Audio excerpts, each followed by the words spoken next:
Today is Wednesday, November the 11th, also Veterans Day. So happy Veterans Day to everyone out there.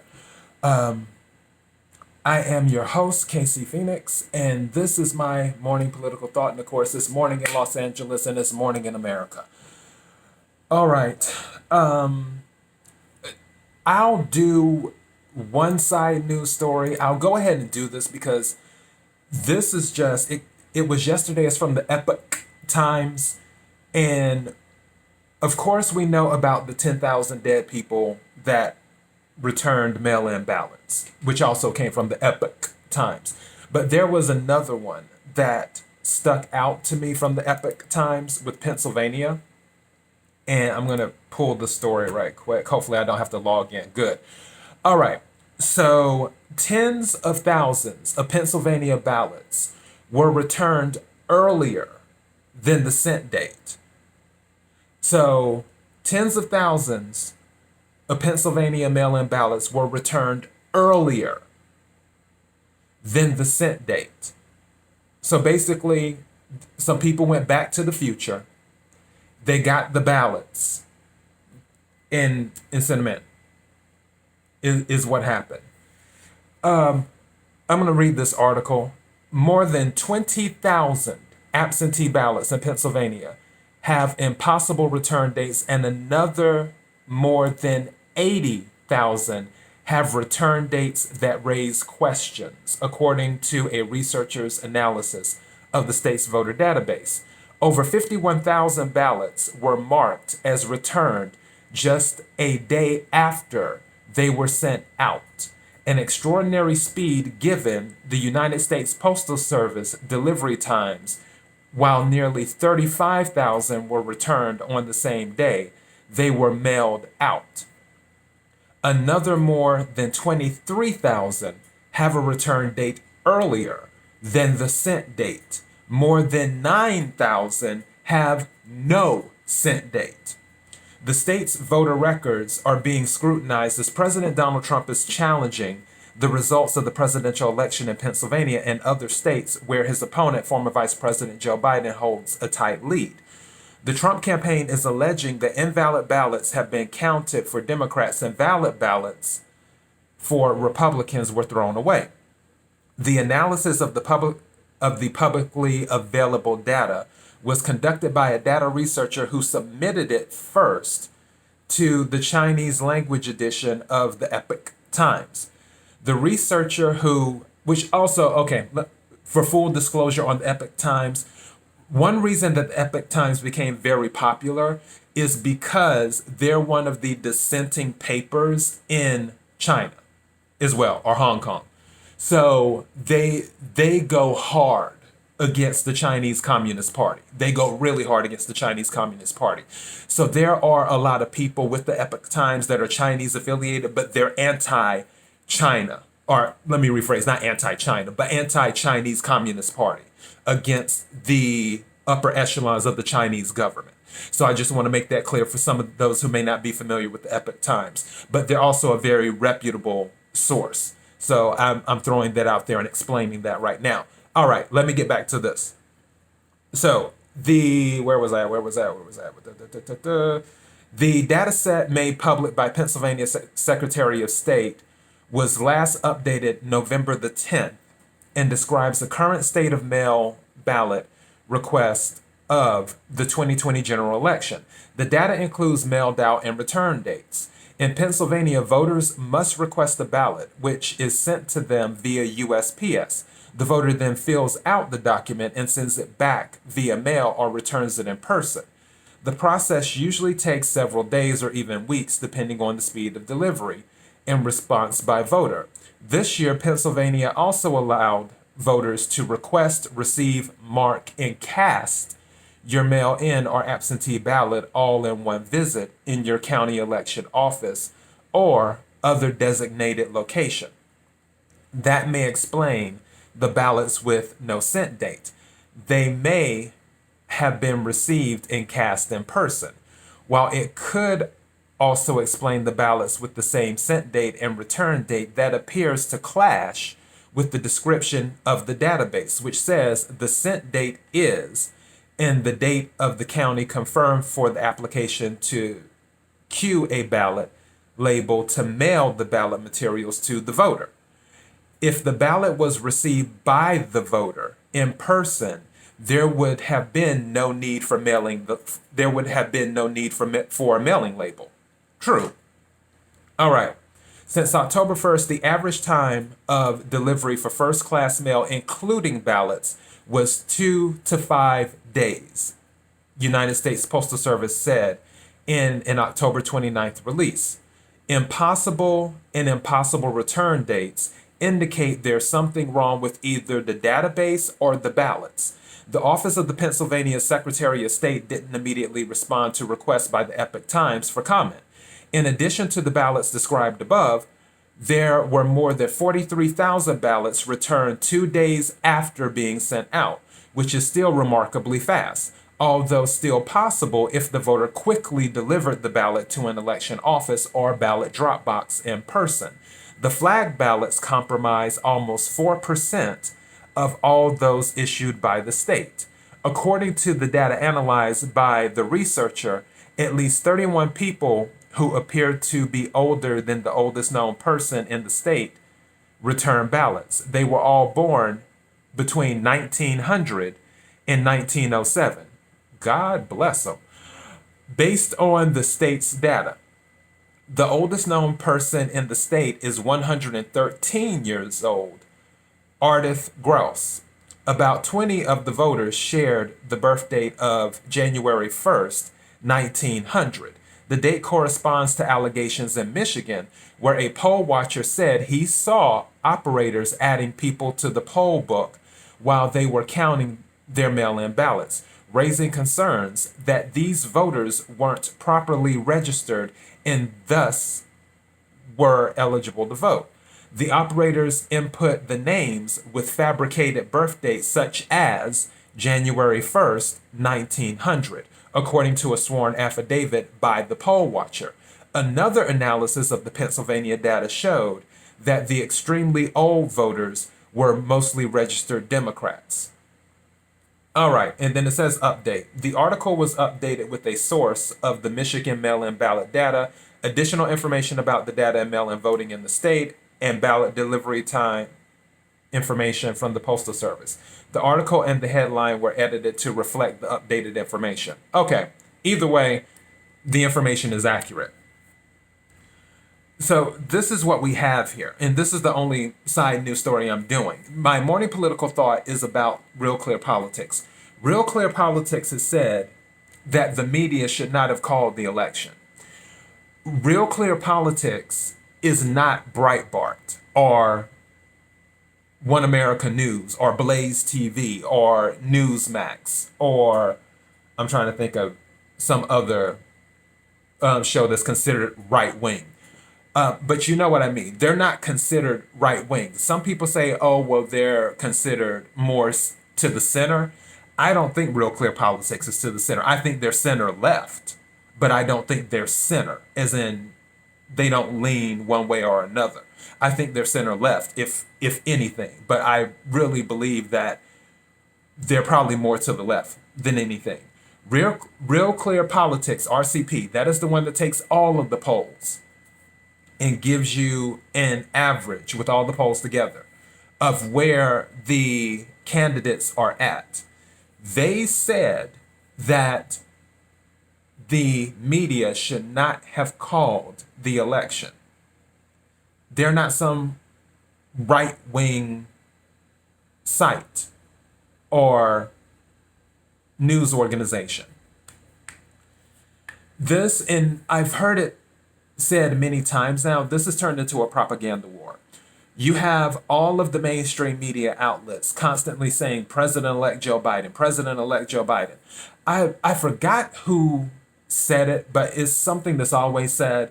If you lie enough times, eventually it'll become truth, or eventually they'll believe you to some effect. That is pretty much what is going on right now, where the mainstream media is trying to inundate people with President-elect Joe Biden, President-elect Joe Biden. That way it's harder for the public to accept if things go in President Trump's favor. Because, I mean, let's face it, and as I said before, based off of everything that I was watching, based off of my intuition, based off of my premonitions, President Trump didn't need Pennsylvania. All the other states he won, he would have carried the 270 needed without Pennsylvania. However, his legal team and Rudy Giuliani and so on and so forth, all of them are lynching or should I say latching onto, I was going to say, because I'm thinking a linchpin. They're latching on to Pennsylvania because they feel, I guess, since Pennsylvania has so many electoral votes, if they can get Pennsylvania and then one other state, then it's a wrap, which to my understanding, the other state is Arizona. If they can do that, then it's a wrap. President Trump wins, Joe Biden can't win. My thing is that I still don't, it shouldn't disturb me, but it does, that we all know he won all of these states. We know he won North Carolina. We know he won Georgia. We know he won Arizona. We know he won Nevada. We know he won Michigan. We know he won Wisconsin. We know he won Pennsylvania. Joe Biden couldn't get flies in Pennsylvania. Did you see President Trump's crowds in Pennsylvania? Did anyone see? Even Reuters did it. I forgot where, I want to say it was Battle Creek, where they took a picture and they were like, this is not photoshopped. All these people, tens of thousands of people coming out to see President Trump. And in addition to that, Biden is against fracking. And President Trump went all around Pennsylvania showing pictures because when they had the debate, Biden said, I didn't say I was against fracking. President Trump, like, yeah, you did. And Biden's like, well, show it, put it up. And that's what President Trump did all around Pennsylvania. You think all the people who went to those rallies and everything else and had seen what President Trump put up all the times on video that Biden said he was against fracking, that he wanted to transition away from oil and everything else, that they're going to be like, oh yeah, we're going to vote for the person who's going to take away our jobs. Make it make sense. And then with all of the stuff that happened in Philadelphia, with corruption, with not allowing the poll watchers in to see what ballots were counted, and other reports, which there's already 11,000 reports across the states. And now RNC Chair Ronna McDaniel said they're being, vetted and going through everything.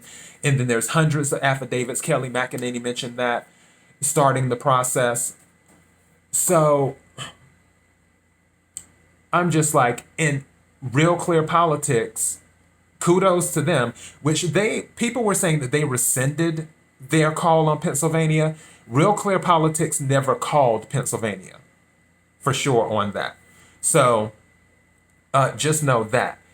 Pennsylvania was still in the toss-up category. So with Real Clear Politics, they're saying no one has won this race yet. And this is where we're at right now.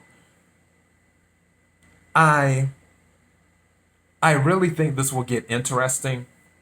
There was another lawsuit filed yesterday in Michigan, if I'm not mistaken.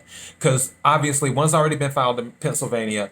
Another one's been filed in Michigan. I'm surprised they haven't filed one. I haven't heard of them filing one in Arizona yet, but I wouldn't be surprised if that happens this week too. There's other things going on. Mike Pompeo was cracking jokes because they were talking about transition issues, because obviously Joe Biden's team, since the media said he's president-elect, even though the media can't certify elections, and the election has not been certified, Joe Biden's team has been trying to start the transition process, and President Trump was like, hell no. The election is not over yet. Once the election is certified, then we can start the transition process. And then the question was brought up to Mike Pompeo about transitioning. And Mike Pompeo said, yeah, there will be a smooth transition into the second Trump term, is what Mike Pompeo said. So, and he was saying it in a joking way, but serious at the same time, like, President Trump is fighting and more than likely going to win this. And with Pennsylvania and all of this fraud, just like this article that I read to you, I would be shocked if it wasn't reversed. And for the people who are so confident that Joe Biden won, allow transparency. Let's do an audit of the ballots. Let's check everything. Let's go through it with the fine tooth comb. That way you can say, see, everything was on the up and up. And that's the thing too. If everything was on the up and up in Philadelphia, in Pittsburgh, in these other places where they were keeping away poll watchers and wouldn't let them in and wouldn't let other people in, and even in Philadelphia when they got a court order to let them in, and then the sheriff would not enforce the court order that they had to let the people in. If everything was on the up and up, wouldn't you want them to see it? That way you could be like, nah, nah, nah, nah, nah. What? Yeah, Biden. Mm-hmm. Looks good. Yep. Biden, Biden, Biden, Biden. Mm-hmm. Looks good, doesn't it? Look how good that looks. Biden. That way you can throw it in all of the Trump campaign's face. Looks like Trump's not going to win. Biden. But instead, you want to kick all the poll watchers out so they can't see you count ballots and then expect us to take your word for it. Make it make sense, because it's not making sense right now. Actually, it's making a lot of sense. It's making sense that something fraudulent happened. That's the sense that's happening right now. That's the conclusion that we're coming to. So with this, I wouldn't be surprised if there is some type of relief to remedy what happened. If there isn't, I would be shocked, because we don't know if we can trust the ballots. And for those who are truly confident about this as well, that are popping the champagne and doing everything else right now, this is 2020. Do you know what would be ironic? If the courts say, we're gonna move these ballots to the side because they weren't reviewed by both parties, because legally both parties are supposed to be present to make sure everything is on the up and up. And because one party was kept out and not present, in addition to all of the other stuff that's happening with the USPS whistleblower and all these other shenanigans and dead people voting and whatnot, but just throw all of that out. Just off of the poll watchers from the Republican poll watchers not being allowed to enter, not being allowed to watch at a reasonable distance. And that alone, because legally, both parties are supposed to be there and able to watch. Legally. And if that didn't happen, there has to be something to remedy that. So this is 2020. 2020 has been an interesting year. But you know what else would be ironic with that? 20 years ago, there was an election between former Vice President Al Gore and candidate George W. Bush. And the media was saying Gore won. But the courts were saying, wait a second, you treated these ballots different than you treated the other ballots, which is another thing that's been happening too, where people on the Democrat side, if they voted for Biden, they were allowed to cure the ballots. Cure meaning if the ballot came in and there was something wrong with it, they would say, hey, they would contact the person to say, hey, there's something wrong with your ballot. We need for you to do this in order for your ballot to be counted, in order for your vote to be counted. They were doing that for the Democrat ballots. But for the Republican ballots, they weren't given the option to cure the ballots, which was the issue that happened, or one of the issues that happened with Bush v. Gore. Because of that, those ballots were thrown out. Some of the ballots were thrown out, which ended up being a win for George W. Bush, and he was the president for 8 years. So there are so many moving parts with all of this, and that's why I said before, it's going to take a while. It's going to take a while. Now, one of the cases, I think in Pennsylvania, it went to a judge that I want to say is an Obama appointee, but I think they said he was a Republican or something. So I don't know about that. I have to check into that. I mean, obviously, you have access to the internet too. It was in Pennsylvania. So I guess we'll see how that shakes out. But there's a lot here, is what I'm saying. And Real Clear Politics is saying the media should not have called the election, period. So here we are in the middle of a propaganda war with the mainstream media saying President-elect Joe Biden, where they're saying, well, if we say it enough times, it's going to be true. And then we have the other side, which I guess you could say the reasonable side with facts, and we're following the science and the data that says, hey, there's some irregularities here. And irregularities is just a nice way of saying, hey, there's some fraud here. So it'll be interesting to see where this lands going forward, but we probably won't know anything for about another week, give or take. That's all I have for my morning political thought. ThePurpleElephantShow.com, main podcasting platform. The Purple Elephant Show on Parler, which is becoming a super popular app. So shout out to Parler. And The Purple Elephant Show on Instagram. I still post on there. The Purple Elephant Show, Facebook.com/The Purple Elephant Show. At RealTPES on Twitter, which I feel days might be numbered. And if you're watching this on BitChute, shout out to the BitChute community. Love you guys. On Daily Motion, Indifferent. On YouTube, Garbage. Then don't forget to hit the subscribe button, followed by the notification bell for YouTube. That will let you know when I upload new videos. Thank you again for all of your support, listening to the podcast and watching the videos. It does mean a lot to me that you take time out of your day just to hear what little old me has to say. I appreciate it. So until next time, be blessed.